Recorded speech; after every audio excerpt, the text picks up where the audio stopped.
All right, what is up, guys? It is sort of a couple of down weeks, and because of that, it's time to get a couple of things done on the vehicle, on the Zephyr. So, a couple things. The crazy thing about racing and trying to be competitive in racing is there's not a lot of off season, not a lot of off time. If you want to be the best, you've got to race with the best. And to do that, you got to be out like a lot. You can't be, a downtime, in a year, let's say a year, because I'm going to be honest with you. For right now, the way that it's looking with front side, need to be going pretty fast. That's sort of like what everybody's talking about. So for me to be able to build a motor that is able to do what some of these guys are doing, it will probably take me a year at least to be able to afford to build a motor like that. And that's with me eating ramen, and that's just, blue collar guy. It is what it is. So, but we've got to make do with what we got. We don't have the funds. We don't have, don't have the ability to take off and test all the time. We've got to do it however we can do it. And one of the things you do is you just chip away at it a little at a time. Chip away, chip away. Now, it's tough because a lot of guys are excelling while you're chipping away, but, you just got to do what you got to do. So little things here and there. We built this car in a smaller garage than this, or no, bigger garage than this, but smaller little area technically.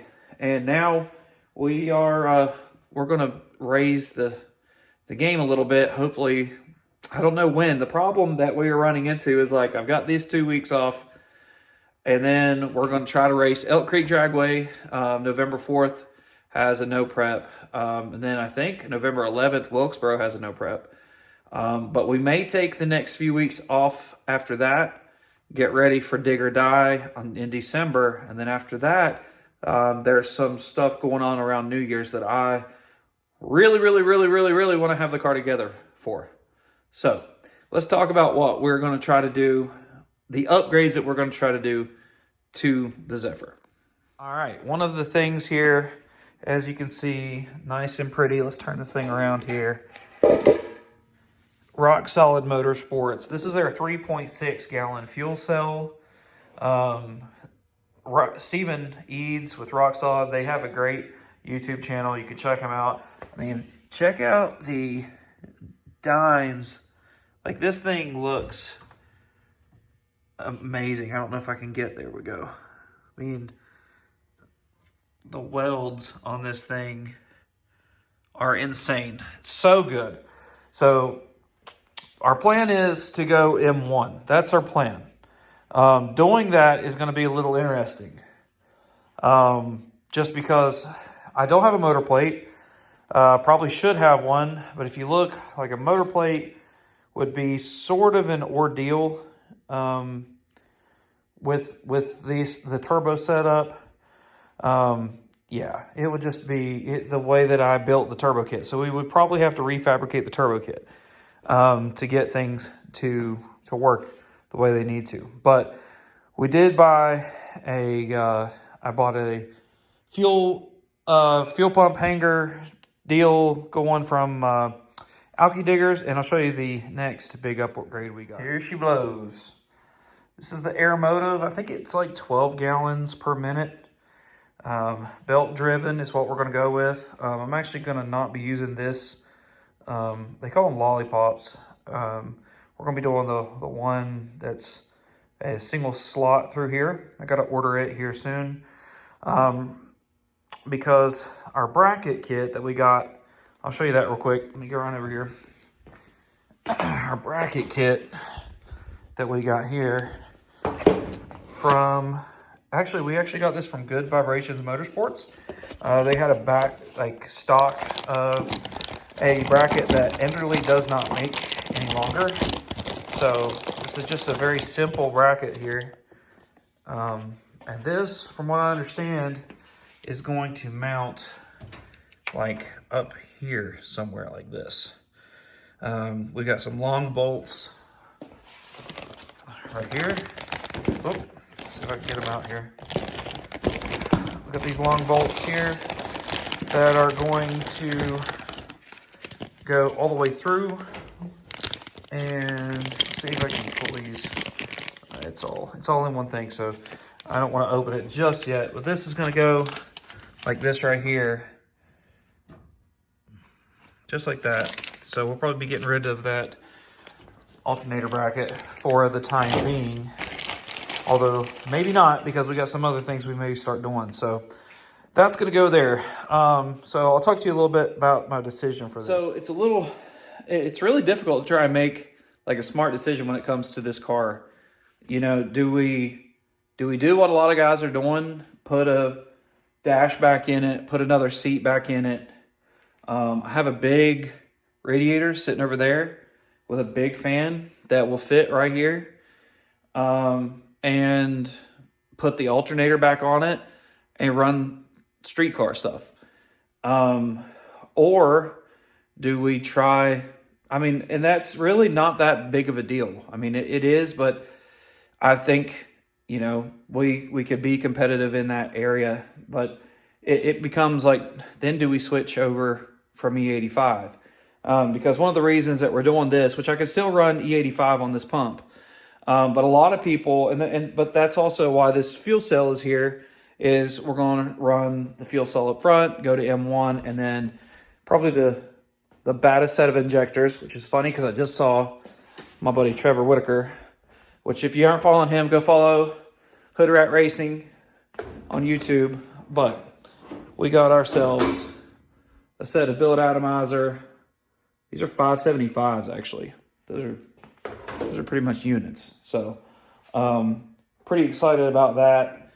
And I got that and that aeromotive pump in a deal. So I've got everything that will be able to, other than like a couple of fuel lines and fittings and all that good stuff, to throw us into the M1 world. Now you can still run M1 in the street car stuff.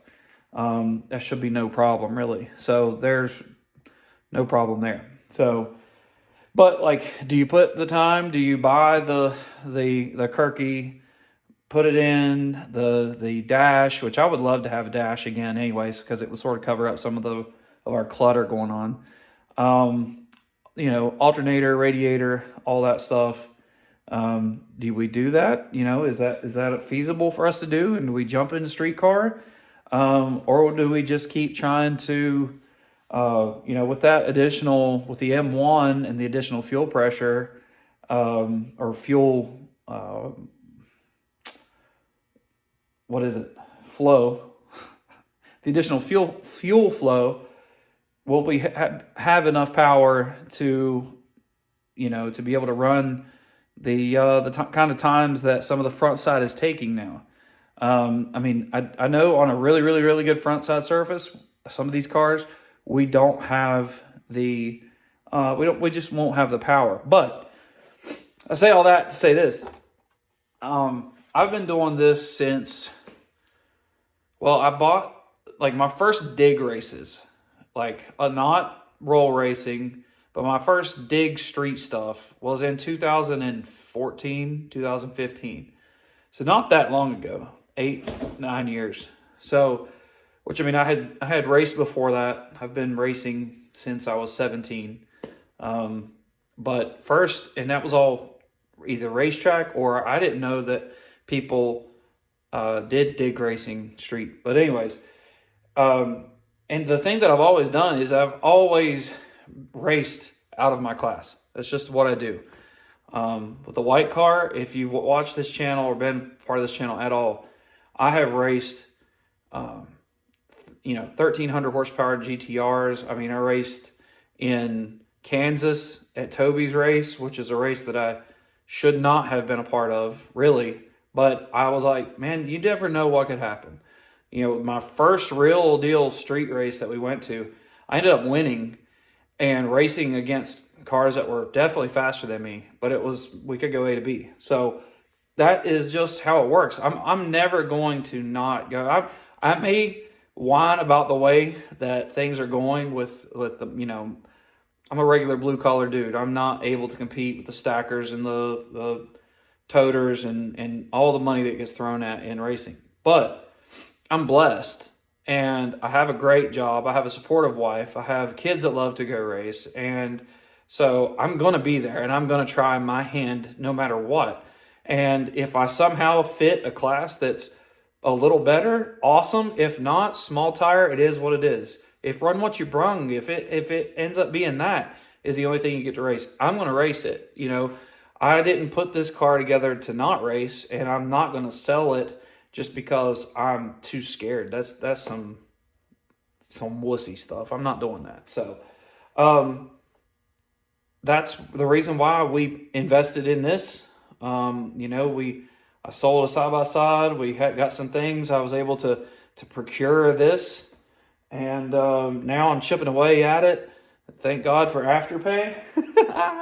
It is what it is. If you can't build a car on Afterpay, it is. I don't care. You sue me.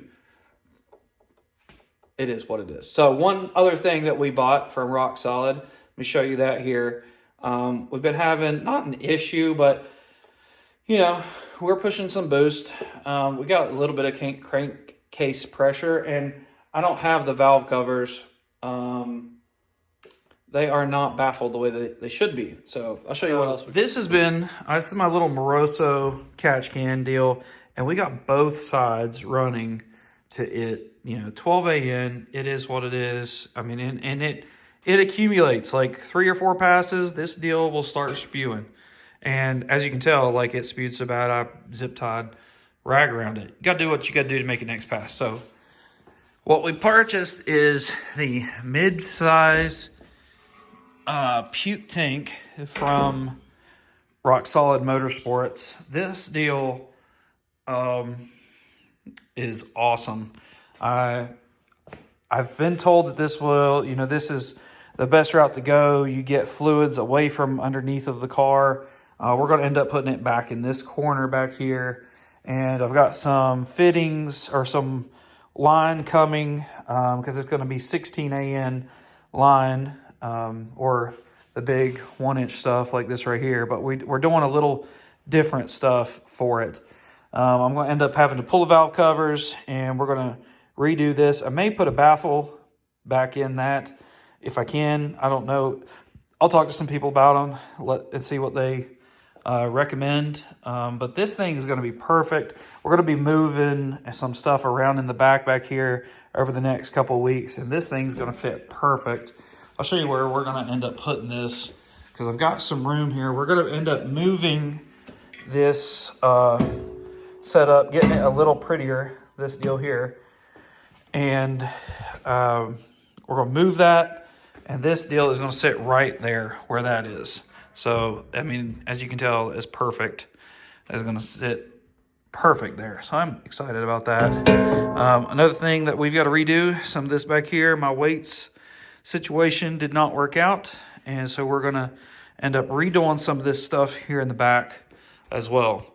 Another little thing that we have not gotten to put on the car that I have had for a while. Let me see if I can find them. Where are they at?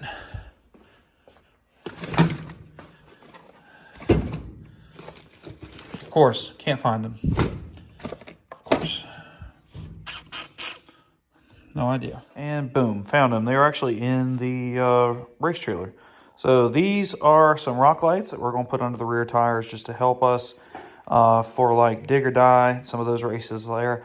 All I have is the reverse lights wired up. So those things are like the stock lights from 1979. So we're going to throw these under the car and get them wired up. Oh yeah, going to be fun. Should be fun. So, all right, I'm going to get to some of this stuff. But I will probably bring you guys along whenever we get a lot of this stuff, you know, nice and fixed. This deal also comes with a mounting, like a crash bar and some mounting tabs and different things like that. So I'm not exactly sure where this is going to go. I think it's going to go in here about perfect where it needs to go. The only problem I see is I have to make a decision of whether we are going to remove the air to water or to keep it. So I don't know exactly yet. If we remove it, all of this drops down a little bit. And, you know, I may end up redoing some of this, but maybe not. I'm not exactly sure yet. The jury's still out. And the reason that this is, like, I can't decide what I want to do is the car's running.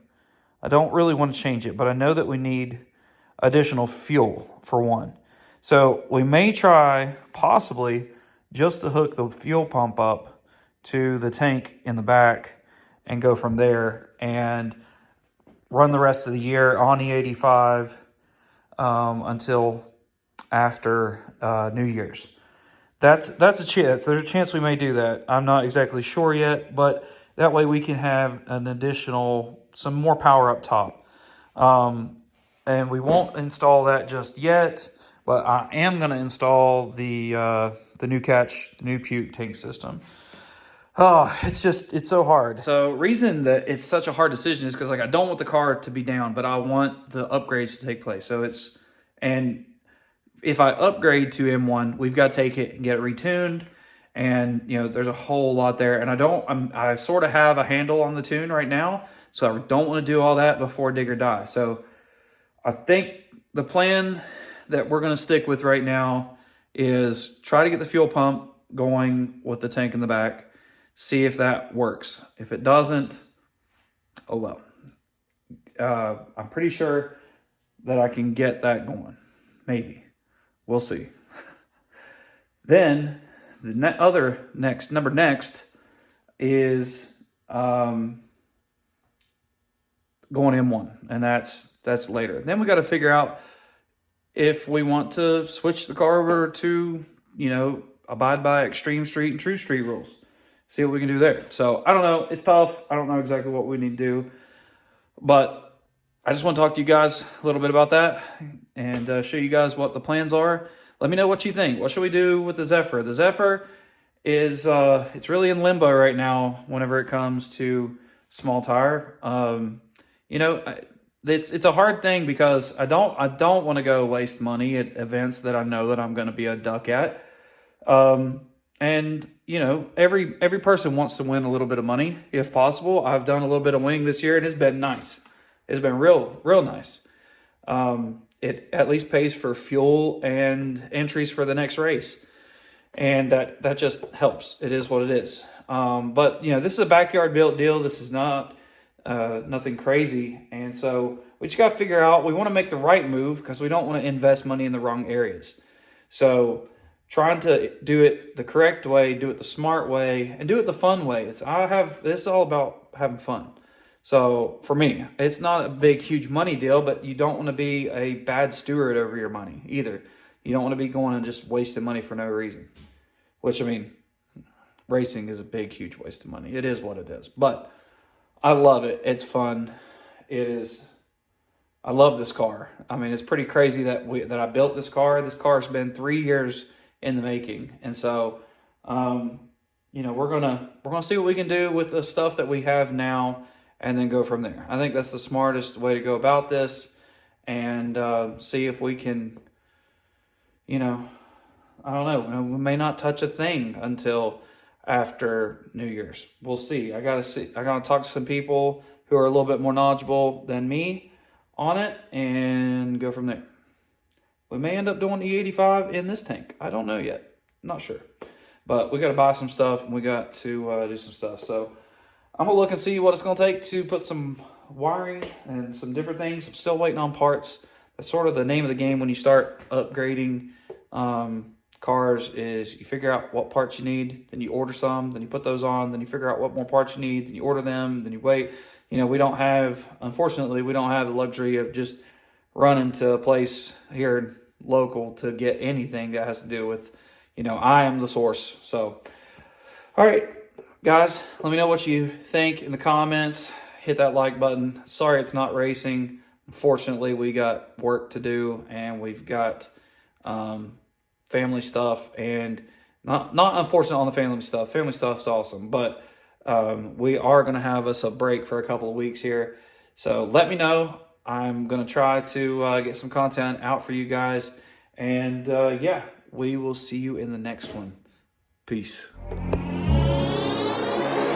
For the record, I'm done trying to make y'all comfortable.